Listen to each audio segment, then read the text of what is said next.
Hello students, स्वागत है आपका रितु मैम की क्लास में। एनएमएस परीक्षा की जोरदार तैयारी के लिए जुड़ी हमारे चैनल से आज हम सीखेंगे रीजनिंग का चैप्टर 8 वेन आरेख। इंग्लिश में बोलते हैं इसे वेन डायग्राम। तो चलिए स्टार्ट करते हैं आज का क्लास। वेन आरेख, पहले इसकी परिभाषा देखेंगे। वेन आरेख क्या होता है? दी गई संख्याओं या अक्षरों, व्यक्तियों या वस्तुओं आदि के समूह के मध्य संबंध दर्शाने वाली ज्यामितीय आकृतियों को वेन आरेख कहते हैं। वेन आरेख किसे कहते हैं? कोई वस्तु या व्यक्ति या अक्षर दिए होंगे, ठीक है, उनके समूह दिए होते हैं, उनके समूह के मध्य कुछ संबंध होता है, ठीक है। उसी को दर्शाने के लिए जो भी आकृति बनाई जाती है उन्हें वेन आरेख कहते हैं। वेन आरेख एक बंद आकृति, ज्यामितीय आकृति होती है, जैसे वृत्त हो सकता है, वर्ग हो सकता है, आयत, त्रिभुज आदि, ठीक है। वेन डायग्राम का पहला प्रकार है संबंधों की पहचान पर आधारित। इसमें क्या होता है? इसके अंतर्गत पूछे जाने वाले प्रश्नों में दो या दो से अधिक वस्तुओं के समूह दिए जाते हैं, ठीक है। इसमें क्या होगा? दो या दो से अधिक वस्तुओं के समूह दिए होंगे तथा इनके नीचे वस्तुओं से संबंधित कुछ आरेख दिए होते हैं। पहले दो या दो से अधिक समूह दिए होंगे, उसके बाद प्रश्न के नीचे दो तीन आरेख दिए होंगे, ठीक है।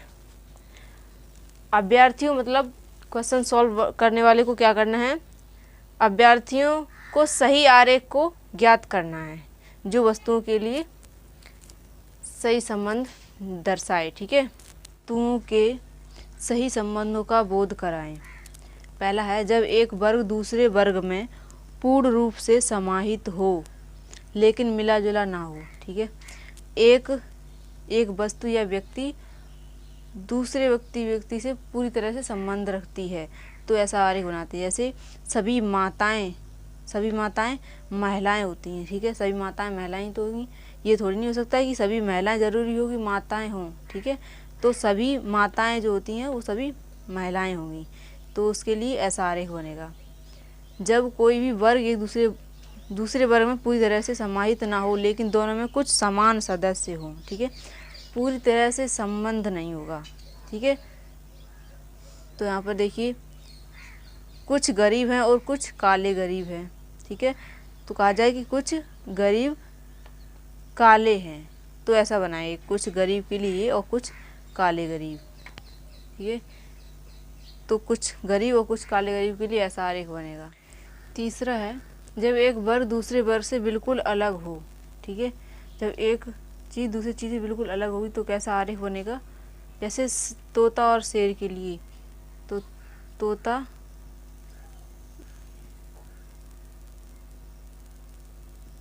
ठीक है, और यहाँ पे हो जाएगा शेर। तोता शेर अलग अलग बनेगा, ठीक है। प्रश्न दिया हुआ है उस वेन आरेख का चयन करें जो नीचे दिए गए वर्ग के समूह को बीच के संबंध, ठीक है, समूह के बीच के संबंध को सर्वोत्तम ढंग से निरूपित करता है। निरूपित मतलब दर्शाता है। यहाँ पर हमें समूह दिया हुआ है, ठीक है, शब्दों का समूह दिया हुआ है वर्ग। तो यहाँ पे हमें सही आरेख चुनना है। इनमें से कौन सा सही आरेख होगा? देखिए लंदन, पेरिस, फ्रांस। तो ये किस तरह संबंधित हैं? फ्रांस पेरिस में है तो फ्रांस पेरिस में, और लंदन अलग है, ठीक है। तो ये हो जाएगा फ्रांस, और ये अंदर वाला हो जाएगा पेरिस, ठीक है। ये हो गया फ्रांस और ये पेरिस। फ्रांस में ही तो पेरिस है, और लंदन ये हो जाएगा लंदन। लंदन अलग है, तो ऑप्शन नंबर सी हमारा सही आंसर हो जाएगा। ऑप्शन नंबर सी इस समूह के संबंध को सही तरीके से निरूपित करता है। ठीक है, प्रश्न नंबर 2 दिया हुआ है, उस वेन आरेख का चयन करें जो दिए गए वर्गों को सही ढंग से दर्शाता है। तो यहाँ पर वर्ग हमें दिए हुए सामाजिक विज्ञान, मनोविज्ञान, समाजशास्त्र। तो इसके लिए कौन सा वेन आरेख बनेगा? सबसे पहले हम बनाएंगे समाजशास्त्र का। ठीक है, ये हो गया समाज शास्त्र। ठीक,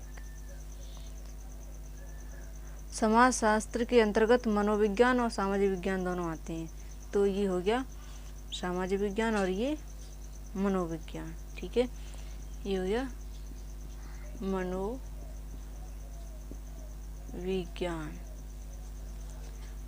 और ये सामाजिक विज्ञान। ठीक है, समाजशास्त्र के अंतर्गत ये दोनों आते हैं। तो ये वेन आरेख इस वर्ग को सही ढंग से दर्शाता है।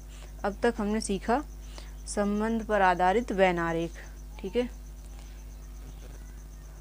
संबंध पर आधारित वेन आरेख हमने सीख लिए हैं। अब वेन आरेख का दूसरा प्रकार दिया हुआ विश्लेषणात्मक वेन आरेख।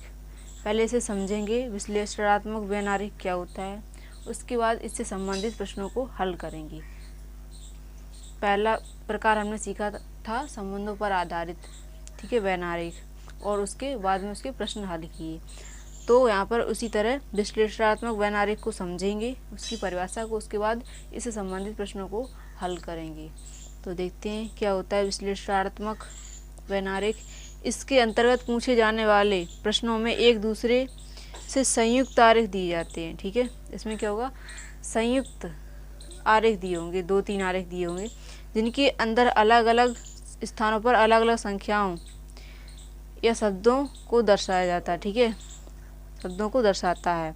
प्रत्येक आरेख अलग अलग वर्ग का द्योतक होता है। 2-3 आरेख दिए होंगे, ठीक है, और उसमें अलग अलग संख्याएं लिखी होंगी, और प्रत्येक आरेख अलग अलग वर्ग का को दर्शाता है। प्रत्येक आरेख अलग अलग वर्ग का द्योतक होता है। उन्हीं आरेखों में दी गई संख्याओं के माध्यम से, उसमें उन आरेखों में संख्याएं दी होंगी, उन्हीं के माध्यम से हमें क्या करना है, किसी विशेष वर्ग में आने वाली वस्तुओं की संख्या, दोनों समूह में समाहित सदस्यों की संख्या ज्ञात करनी है। ठीक है, अब देखते हैं, इसे अच्छी तरह से समझने के लिए हम इसके प्रश्नों को हल करेंगे। वेन आरेख का दूसरा प्रकार है विश्लेषणात्मक वेन आरेख। उसके यहाँ पर हमें प्रश्न दिए हुए हैं विश्लेषणात्मक वेन आरेख के आधार पर। ठीक है, तो यहाँ पर हमें संयुक्त आरेख दिए हुए हैं, उसमें क्या कहा गया था कि संयुक्त आरेख दिए होंगे। ठीक है, संयुक्त आरेख दिए हुए हैं, इसके आधार पर हमें इन प्रश्नों के उत्तर देने हैं। तो यहाँ पर अंक ज्ञात करो जो सभी चित्रों के अंदर है। यहाँ प्रश्न दिया हुआ है कि ऐसा अंक ज्ञात करना है जो सभी चित्रों के अंदर है। ठीक है,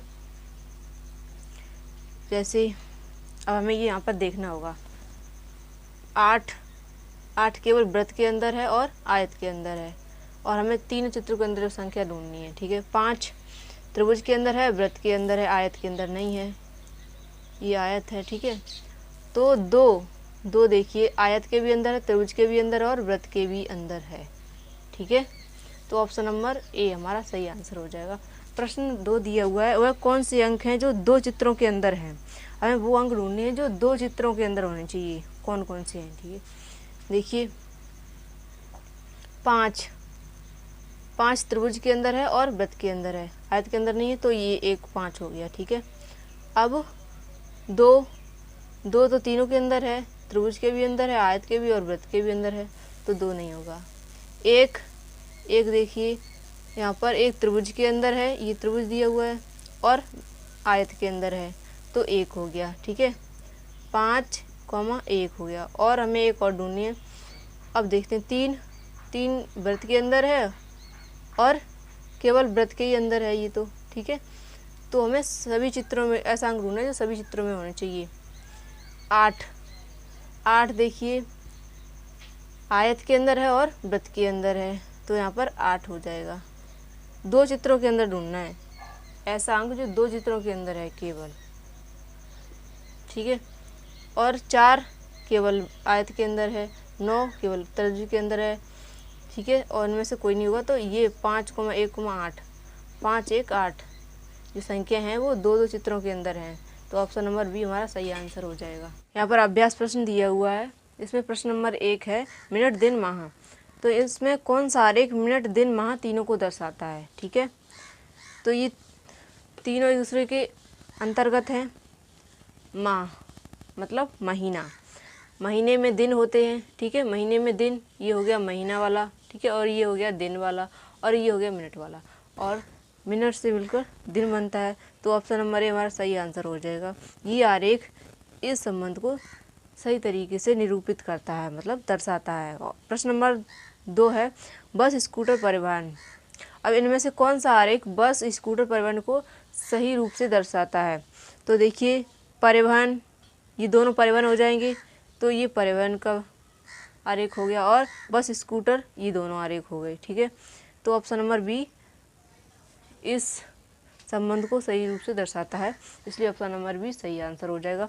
यहाँ पर दिया हुआ है दिए गए चित्र में पी वृत्त एथलीट को तथा क्यू बास्केट को और आर क्रिकेट खेलने वाले छात्रों को दर्शाता है। देखिए पी एथलीट को, और क्यू बास्केटबॉल, और आर क्रिकेट, ठीक है। तो यहाँ पर प्रश्न दिया हुआ है कितने छात्र बास्केटबॉल खेलते हैं। तो यहाँ पर पूछा है कितने छात्र, कुल पूछा हुआ है, ठीक है। तो बास्केट वाला ये था, बास्केटबॉल वाला आरेख ये है क्यू, ये वाला। तो इसके अंतर्गत कितने छात्र आ रहे हैं, डी बी जी और एफ। तो यहाँ पर लिख देंगे हम डी वी जी एफ, इतने छात्र जो हैं वो बास्केटबॉल खेलते हैं। अगर ये पूछा जाता कि केवल बास्केटबॉल कितने खेलते हैं, ये पूछा जाता कि कितने छात्र केवल बास्केटबॉल खेलते हैं, तो हम कहते हैं वी, ठीक है। ये था विश्लेषण के आधार पर वेन आरेख, और ये है संबंध के आधार पर वेन आरेख। स्टूडेंट्स मैं जो सिखाती हूँ आप लोगों को, ठीक है, मैं जो सिखाती हूँ, आप इसे सीखने के बाद आपकी किताब में जो अभ्यास प्रश्न दिए होते हैं उन्हें जितनी ज़्यादा करेंगे, जितनी बार सॉल्व करेंगे, उतनी एक्सपर्ट हो जाएंगे, आप सीख जाएंगे अच्छे से, ठीक है। तो मैं जो सिखाती हूँ उसे सीखिए, उसके बाद आपकी किताब में जो अभ्यास प्रश्न दिया हुआ है उन्हें सॉल्व करिए।